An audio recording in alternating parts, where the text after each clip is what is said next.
नमस्कार फ्रेंड्स, मैं रविंद्र कुमार महतो एक बार फिर अपने यूट्यूब चैनल आरकेटीसी धनबाद पर आप लोगों का स्वागत करता हूं। हम लोग डीसी मशीन डिस्कस कर रहे थे और आज इस सीरीज में हम लोग डिस्कस करेंगे back EMF and its significance for a DC motor. ठीक है, यानी हम लोग यहाँ डीसी मोटर के लिए बैक ईएमएफ और उसके सिग्निफिकेंस को डिस्कस करने का प्रयास करेंगे। ठीक है, तो ये देखिए यहाँ पे एक डीसी मोटर का सेक्शनल व्यू बनाया हुआ है। ठीक है, ये देखिए नॉर्थ और साउथ दो मैग्नेटिक पोल्स है और यहाँ नॉर्थ टू साउथ आपको मैग्नेटिक फ्लक्स का डायरेक्शन प्राप्त हो रहा है। ठीक है, अब ये देखिए ये है आपका आर्मेचर। ठीक है, आर्मेचर में ये जो देख रहे हैं गोल गोल, ये क्या है? आर्मेचर कंडक्टर्स है, जिसको मिला करके क्या बनता है? आर्मेचर वाइंडिंग बनता है। और आर्मेचर वाइंडिंग का दो टर्मिनल आपको यहाँ प्राप्त होता है। ठीक है, with the help of brushes. और ब्रशेस कहाँ रेस्ट करता है? तो कम्यूटेटर के ऊपर रेस्ट करता है। ठीक है, अब क्या है कि यहाँ जो टर्मिनल्स आपको मिल रहा है, यहाँ पे हम लोग V वोल्ट का DC वोल्टेज अगर अप्लाई करेंगे तो यहाँ पे आर्मेचर करंट IA ड्रॉ होगा। ठीक है, तो इस तरह से क्या होगा कि अब जो है आर्मेचर वाइंडिंग का जो कंडक्टर्स है उस पर आपको करंट प्राप्त होगा। ठीक है,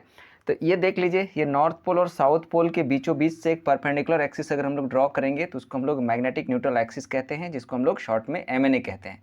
अब MNA पोजीशन पर लाई करने वाले जो कंडक्टर्स होता है उस पर आइडियल कंडीशन पर कोई भी EMF नहीं आता है और कोई भी करंट नहीं आता है। यानी MNA पोजीशन पर लाई करने वाले जो आर्मेचर कंडक्टर्स होंगे उस पर क्या होगा, कोई भी डॉट कोई भी क्रॉस आपको इस्तेमाल नहीं करना है। ठीक है, हाँ, नॉन MNA पोजीशन पर जो आर्मेचर कंडक्टर्स होगा उस पर आपका करंट एग्जिस्ट करेगा। ठीक है, तो हम मान रहे हैं कि MNA पोजीशन के ऊपर वाला जो आर्मेचर कंडक्टर्स है, ठीक है, तो ये सब कंडक्टर्स जो है इसमें डायरेक्शन ऑफ करंट को हम लोग क्रॉस से दिखा रहे हैं। ये देखिए क्रॉस का मतलब इनवर्ड करंट होता है। ठीक है, और MNA पोजीशन के नीचे वाले जो आपका आर्मेचर कंडक्टर्स है, यहाँ हम लोग क्या कर रहे हैं, नीचे वाले कंडक्टर्स के लिए डायरेक्शन ऑफ करंट के लिए डॉट का प्रयोग कर रहे हैं। ठीक है, और डॉट का मतलब होता है आउटवर्ड करंट। ठीक है, तो अब हम यहाँ देख रहे हैं कि हमारा जो आर्मेचर कंडक्टर्स है ये बन गया है current carrying conductors placed in a magnetic field.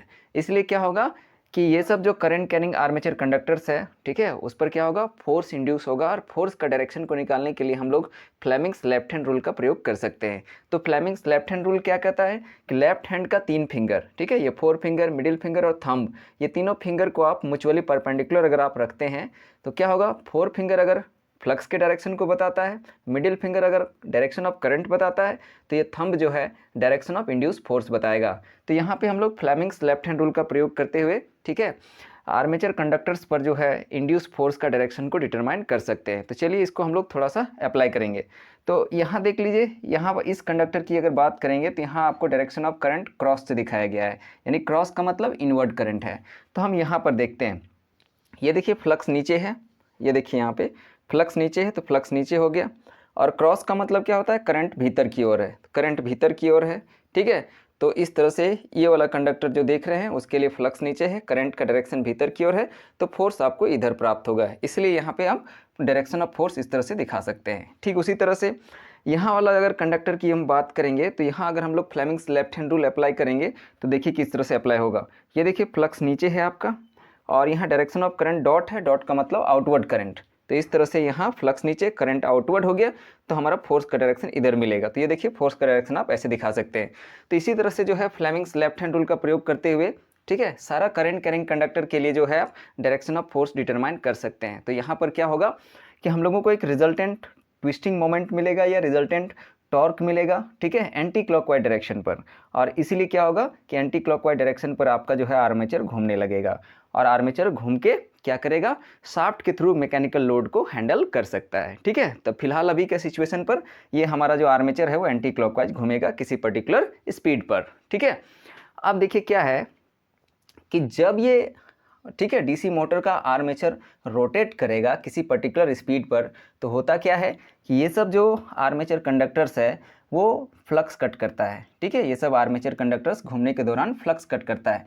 तो फ्लक्स कट करेगा तो क्या होगा, by Faraday law of electromagnetic induction ये सब कंडक्टर्स पर जो है आपका ईएमएफ एग्जिस्ट करेगा। इस तरह से आपको एक आर्मेचर वाइंडिंग पर ईएमएफ प्राप्त होगा और वो ईएमएफ क्या होगा, बाय लेंज रूल, ठीक है, सप्लाई वोल्टेज भी को अपोज करेगा। तो इस तरह से यहाँ जो आपको ईएमएफ प्राप्त हुआ आर्मेचर वाइंडिंग पर, उसका नेचर क्या है, तो काउंटर नेचर है। तो यहाँ के ईएमएफ को आप क्या बोल सकते हो, काउंटर ईएमएफ बोल सकते हो या फिर बैक ईएमएफ बोल सकते हो, जो सप्लाई वोल्टेज भी को अपोज करेगा बाय लेंज रूल। ठीक है, तो इसी बैक ईएमएफ के वजह से जो है हमारा जो ड्रॉ होने वाला आर्मेचर करंट है उसका मान क्या होता है, उसका वैल्यू क्या होता है, कंट्रोल होता है, और इस तरह से आपका जो आर्मेचर है वो सेफली रन करता है। ठीक है, अब देखिए क्या है कि यहाँ जो हम लोगों को बैक ईएमएफ प्राप्त हो रहा है, ठीक है, वो हो रहा है by Faraday law of electromagnetic induction, यानी यहाँ जो बैक ईएमएफ आपको प्राप्त हो रहा है वो हो रहा है बाय जनरेटर एक्शन।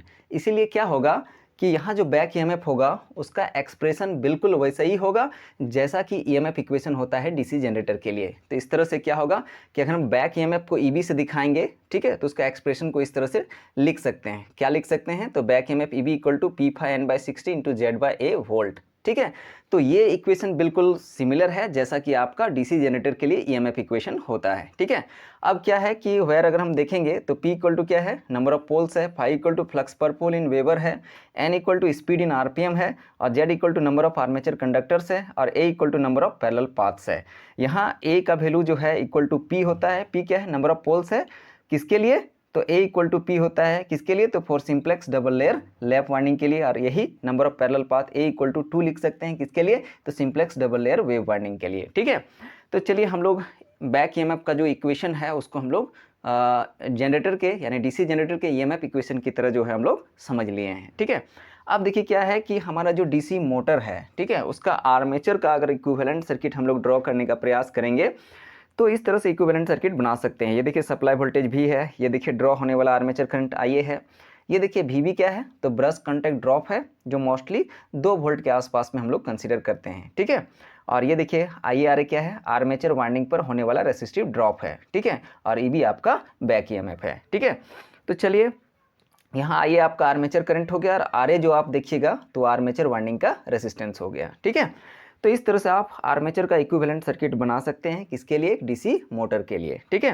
तो यहाँ अगर हम लोग केवीएल का प्रयोग करेंगे तो हम लोग लिख सकते हैं, ठीक है, VB plus IRA plus EB करेंगे, ये तीनों को जोड़ेंगे तो सप्लाई वोल्टेज V के बराबर हो जाएगा। तो इसी तरह से केवीएल इक्वेशन को ऐसे लिख सकते हैं, V equal to VB plus IRA plus आपका बैक ईएमएफ EB हो जाएगा। तो अगर VB को हम लोग जीरो कर दें या VB को नेगलेक्ट कर दें, यानी ब्रश कॉन्टैक्ट ड्रॉप को अगर हम लोग जीरो करके माने या नेगलेक्ट करके चलें, तो हम लोग ऊपर वाले इक्वेशन को ऐसे लिख सकते हैं, V equal to EB plus IRA। अब इस सिंप्लीफाइड इक्वेशन से अगर हम लोग आर्मेचर करंट IA यदि ड्रॉ करेंगे या निकालेंगे तो IA इक्वल टू जो है आप V माइनस EB बटा RA लिख सकते हैं। तो ये हो गया आर्मेचर करंट का एक्सप्रेशन किसके लिए, तो एक DC मोटर के लिए। ठीक है, अब देखिए हम मान लेते हैं एक प्रैक्टिकल कंडीशन। प्रैक्टिकल कंडीशन ये है कि supply voltage V equal to 200 volt है और आर्मेचर वाइंडिंग का रेजिस्टेंस जो है आपका 0.1 ओम है। ठीक है, इस तरह से क्या होगा कि आपका आर्मेचर करंट IA का जो इक्वेशन है इक्वल टू हो जाएगा क्या, 200 माइनस EB डिवाइडेड बाय 0.1 हो जाएगा, और चूंकि करंट है तो मात्रा का एम्पीयर आप लेके चल सकते हैं। अब क्या कहता है कि एट स्टार्टिंग कंडीशन पर क्या होगा कि हमारा स्पीड टेंस टू 0 होता है, इसलिए क्या होगा कि हमारा बैक ईएमएफ जो EB है टेंस टू 0 होगा। ठीक है, इस कंडीशन पर क्या होगा, स्टार्टिंग करंट जो है या स्टार्टिंग आर्मेचर करंट जो है आप उसको ऐसे दिखा सकते हैं, 200 बटा 0.1 करेंगे तो सॉल्व करने पर आपको स्टार्टिंग आर्मेचर करंट जो है 2000 एम्पीयर आएगा। तो ये करंट जो है यानी स्टार्टिंग आर्मेचर करंट आपका बहुत ज़्यादा आ रहा है, 2000 एम्पीयर बहुत ज़्यादा हो गया। ये करंट जो है, ये हाई स्टार्टिंग करंट जो है आपके आर्मेचर वाइंडिंग को डैमेज करने के लिए सफिशिएंट है।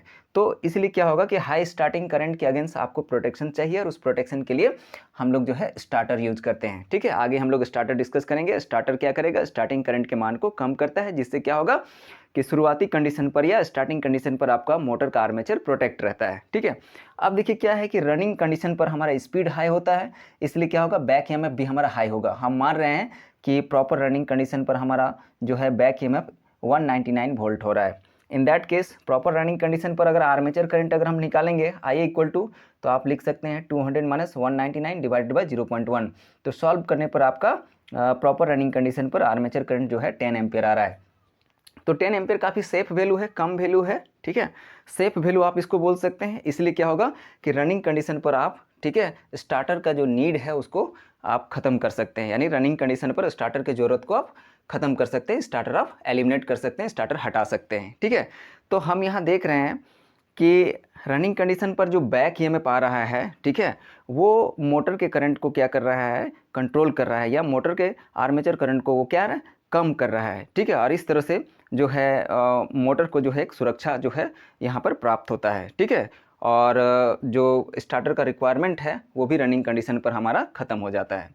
तो हम यहाँ ये कह सकते हैं कि जो बैक ईएमएफ है वो रनिंग कंडीशन पर जो है मोटर को प्रोटेक्ट करता है। ठीक है, तो ये जो है आपका बैक ईएमएफ का सबसे बड़ा सिग्निफिकेंस आप इसको कह सकते हैं। ठीक है, आशा करते हैं ये वीडियो आप लोगों को पसंद आया होगा। वीडियो पसंद आता है तो वीडियो को लाइक करें, दोस्तों के साथ शेयर करें और चैनल्स पर नए तो चैनल को सब्सक्राइब कर लें। धन्यवाद।